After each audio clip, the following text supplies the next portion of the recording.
A gente tem uma novidade para vocês. Temos chamadas dos alunos na videoaula. Então, vocês têm que observar a descrição do vídeo para responder a chamada e não levar falta, certo? Lembrando também, quem não é inscrito, se inscreva no canal da escola e ative as notificações. E se puder, você deixa aí seu like, tá beleza? Olá, turma do terceiro ano. Sou a professora Andresa Mendes e inicio agora mais uma aula de História, dando continuidade ao nosso tema, da aula passada, e hoje vamos estudar a parte 2 sobre a Era Vargas, começando com o governo constitucional, que teve início com a promulgação da segunda Constituição Republicana do Brasil. E nesse caso, as principais disposições contidas nessa Constituição de 1934 eram basicamente o voto secreto, ou seja, a eleição dos candidatos aos poderes do Executivo e do Legislativo seria por voto secreto.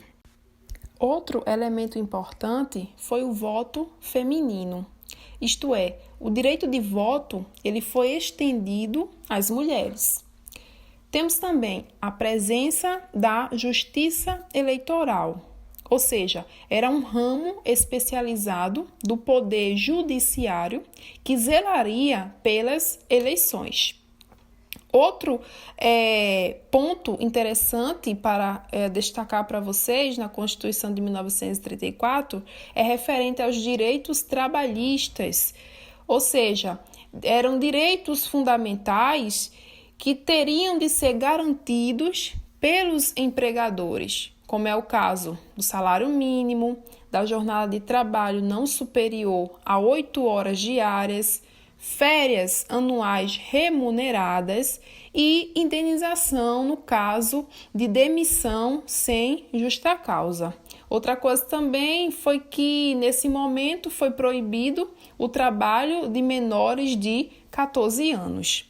Já o nacionalismo econômico diz respeito que as riquezas naturais do país, as riquezas do Brasil, ficariam sob a proteção do Estado brasileiro. E a Constituição de 1934 foi a primeira a tratar dos direitos dos povos indígenas, assegurando a posse de seus territórios e atribuindo à União o dever de definir e promover a política indigenista. A Constituição de 1934 também estabelecia que, após sua promulgação, o próximo presidente da República seria eleito de forma indireta, por meio de eleições indiretas, pelos próprios membros da Assembleia Constituinte. Então, nessa situação, Getúlio Vargas recebeu 175 votos, enquanto o segundo colocado, que era o Borges de Medeiros, ficou com 59 votos. Nesse cenário, Vargas iniciou seu mandato constitucional, isso no dia 20 de julho de 1934. Durante o governo constitucional, houve uma intensa agitação tanto social como política no país, com destaque para a atuação de dois grupos políticos que tinham ideologias opostas. Era o caso do integralismo e da Aliança Nacional Libertadora. A ação integralista brasileira foi um movimento liderado por Plínio Salgado. O integralismo mostrava-se influenciado pelo nazifascismo. Dentre as ações e os princípios defendidos pelo integralismo, destacavam-se o nacionalismo extremado, a organização da sociedade de maneira hierárquica e disciplinada e um Estado poderoso, dirigido pelo chefe da nação. Além disso, os integralistas combatiam o comunismo e o liberalismo.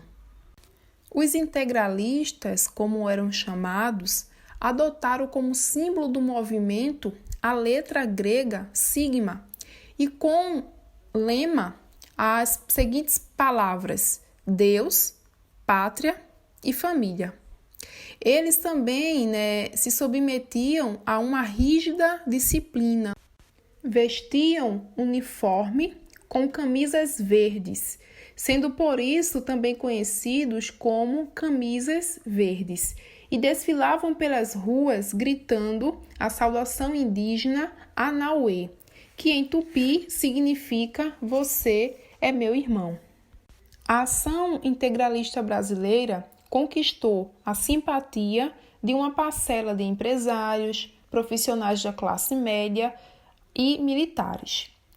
E uma das principais frentes políticas que se opuseram ao integralismo foi a Aliança Nacional Libertadora, cujos membros eram chamados de aliancistas. Então, essa aliança reunia diversos grupos, de várias tendências, como é o caso de socialistas, anarquistas e comunistas. O programa político da Aliança Nacional Libertadora incluía o combate ao capitalismo e ao liberalismo, a estatização das empresas estrangeiras, o não pagamento da dívida externa brasileira e a realização de uma reforma agrária para a distribuição de terras aos trabalhadores do campo, além de visar também o combate ao latifúndio. E um dos lemas adotados por essa aliança era pão, terra e liberdade.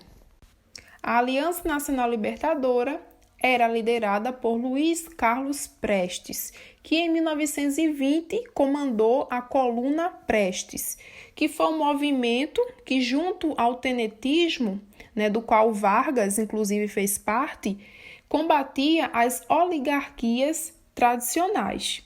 Então, sob o comando de Luiz Carlos Prestes, a Aliança Nacional Libertadora organizou a chamada Intentona Comunista, que aconteceu em 1935. E esse levante foi organizado pelos comunistas contra o governo de Getúlio Vargas. Nesse momento, Vargas vê o seu governo ameaçado e, sob a justificativa de uma ameaça comunista, a eleição presidencial de 1937 é cancelada. Em setembro de 1937, o Serviço Secreto do Exército notificou a descoberta de um plano comunista, chamado Plano COI, para acabar com o regime democrático no Brasil. Então, na realidade, essa divulgação feita pelo governo tratava-se de uma farsa, tramada pelo próprio governo com a ajuda dos integralistas. Em resposta a essa suposta tentativa de golpe, Vargas ele dissolve o Legislativo e anula a Constituição de 1934. Então, inicia-se, nesse momento, a terceira fase da Era Vargas, denominada Estado Novo. Para o vídeo não ficar muito longo, eu vou finalizar a nossa aula de hoje e na próxima aula a gente dá continuidade ao assunto referente à parte 3 da Era Vargas. Então, na próxima aula, a gente começa, logo estudando as características do Estado Novo, ok? Então, espero que vocês tenham gostado da aula de hoje e aguardo vocês na nossa próxima aula. Nós, da EREM José de Lima Júnior, temos preparado aulas exclusivas para você. É super importante que você assista às aulas e faça as atividades.